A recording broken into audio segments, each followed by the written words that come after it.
Yahobu, Bapak Ibu Pendeta, Sinenge, Majelis dan warga Gereja Amin, ini adalah channel YouTube Sinode Gereja Amin.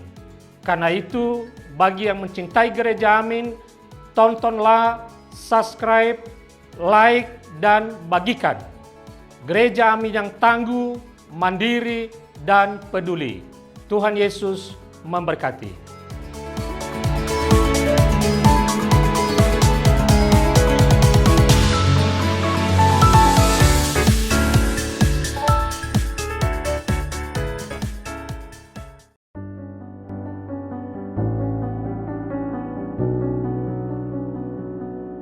Sahabat yang dikasihi Kristus, pada saat ini kita berjumpa lagi dalam acara Youth for Christ. Renungan kita berjudul Komunitas yang Membangun, yang didasarkan dari firman Tuhan, yaitu Mazmur pasalnya. Namun, sebelum kita merenungkan firman Tuhan, mari kita berdoa terlebih dahulu. Bapa yang bertahta dalam kerajaan sorga, terima kasih atas segala kesempatan yang Kau berikan pada kami sehingga pada saat ini kami dapat mendengar sabda-Mu. Kami ingin mengertinya dan kami mau melakukan dalam kehidupan sehari-hari. Tolong pimpin kami ya Tuhan. Dalam nama Tuhan Yesus Kristus yang kudus kami berdoa. Amin. Nah, yang menjadi pusat refleksi kita pada saat ini dari ayat yang pertama yang berbunyi demikian. Berbahagialah orang yang tidak berjalan menurut ajakan orang fasik, yang tidak berdiri di jalan orang berdosa, dan yang tidak duduk di komplotan pencemooh. Bersama saya, Vincenzo Garuda Damara, yang melayani di GKI Buaran. Nah, sebagai siswa yang baru pindah ke sekolah baru, ada seorang yaitu bernama Jack. Jack ini berusaha mencari teman. Setelah beberapa hari, akhirnya Jack bertemu dengan seorang yang bernama Wilson. Wilson ini seorang aktivis gereja di dekat sekolahnya.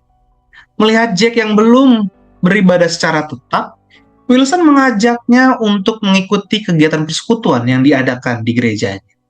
Sejak saat itu, Jack mulai aktif pelan-pelan mengikuti kegiatan persekutuan di gereja Wilson.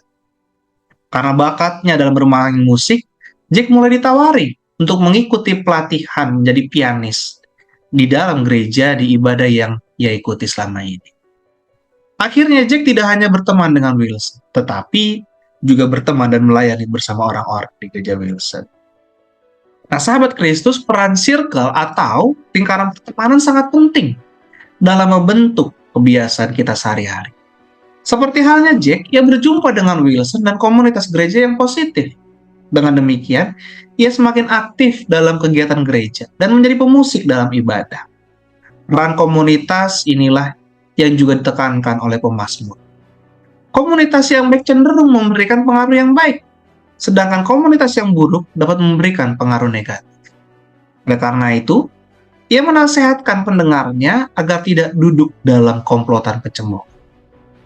Sahabat-sahabat yang baik, kita memang harus bergaul dengan semua orang tanpa memandang dirinya siapa dan latar belakangnya apa. Namun kita perlu ingat, kita pun juga harus bijak dalam memilih komunitas tempat kita belajar dan bertumbuh. Mari luangkan lebih banyak waktu bersama komunitas yang membangun. Bangunlah komunitas bersama Tuhan. Tuhan sebagai tempat utamanya. Bangunlah diri sendiri dan bangunlah bersama dengan teman-teman yang lainnya. Mari kita berdoa. Terima kasih Tuhan, Kau kembali mengingatkan kami untuk memiliki komunitas yang positif, komunitas yang saling membangun, komunitas yang hanya bersama denganmu saja. Kami mau Bapa bertumbuh dalam iman. Terima kasih Tuhan Yesus, di dalam nama-Mu kami berdoa dan mengucap syukur. Amin. Demikianlah renungan kita pada saat ini. Jangan lupa subscribe, like, dan bagikan kepada yang lain. Tuhan memberkati.